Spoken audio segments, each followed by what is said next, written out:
Hello, NASCAR fans! If you saw the recent race at Texas Motor Speedway, you know it was a day full of twists and turns. Bubba Wallace and Kyle Larson, two of the sport's biggest stars, dominated most of the race. But what occurred next had everyone on the edge of their seats. What Wallace intended to change the game for him didn't happen the way he imagined. Want to know the whole story behind this Texas-sized brawl? Stay tuned for all details. But before we dive into that, do subscribe to our channel and hit the like button.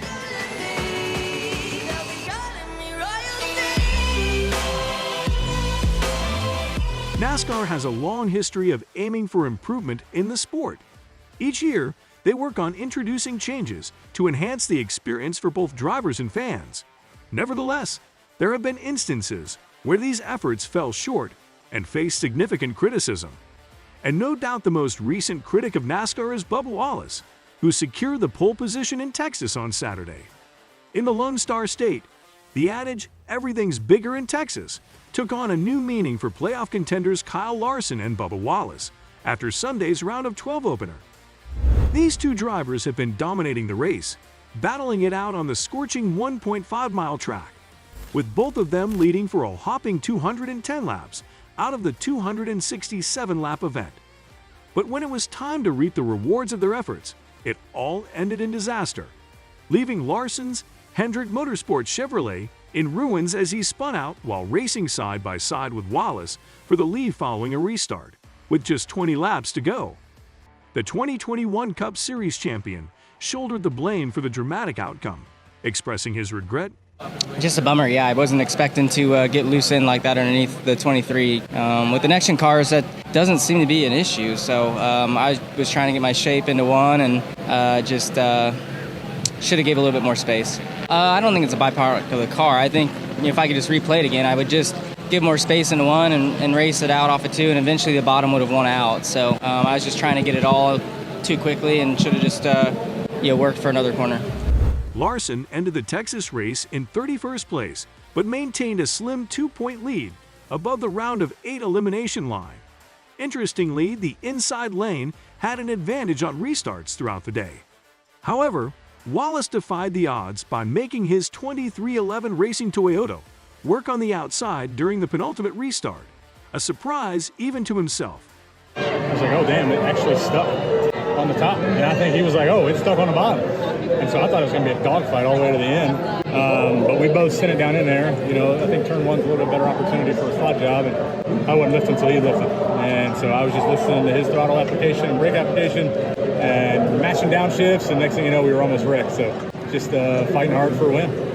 Despite starting from the pole position, Wallace faced several challenging moments on the track after losing the lead, including getting caught in a 3-wide battle after a restart.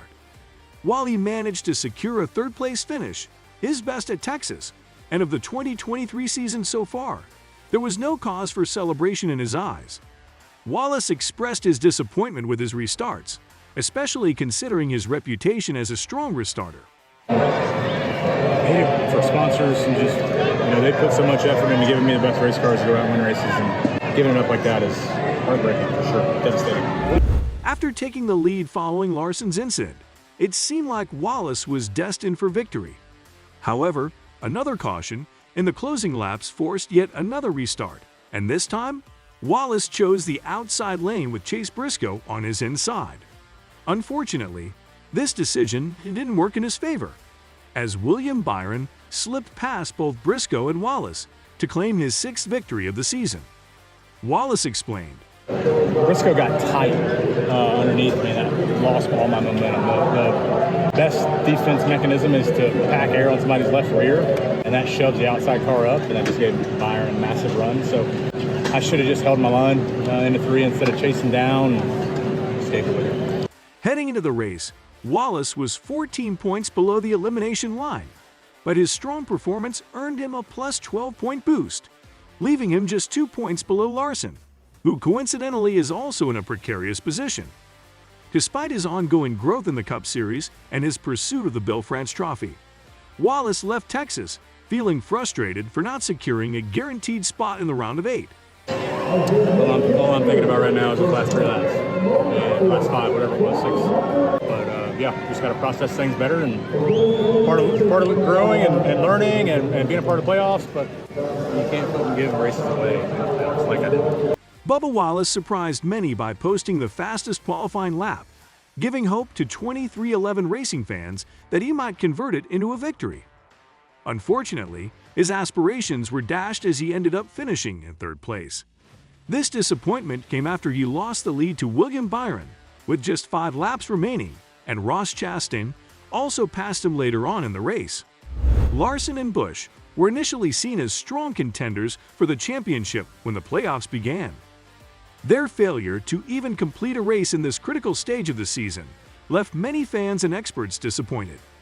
But it wasn't just Larson and Busch facing difficulties on the track. It seemed like nearly every driver was grappling with car issues, and Bubba Wallace had a feeling this might happen after he secured the pole position. The driver for 23XI Racing expressed that the next-gen car was exceptionally challenging to handle. Many of his fellow drivers found this out the hard way. This next-gen car is it's so hard to drive, right? And you're damned if you do and damned if you don't. You sail it off in the corner anywhere too hard, then you get loose. You push the limits of the tire. So it's like, okay, I'm going to underdrive that corner. The same results happen because you didn't get to get the diffuser down. So it's like, good Lord. I mean, we're talking, thousandths of an inch, and that's what makes the difference between the best and just the okays. And so trying to live in that best realm is hard, and you got to take pushing yourself. It takes pushing those limits. But despite his disappointment, Larson remained composed and gave credit to Wallace for keeping up with him, while also reflecting on his own mistake. He expressed his happiness for his teammate William Byron and Hendrick Motorsports, celebrating their 300th Cup race win. Looking ahead, Larson faces a challenging task with 2 of the trickiest tracks on the 2023 Cup Series calendar, Talladega and the Charlotte Roval. Will he manage to secure a win in either of these races? Share your thoughts in the comments below.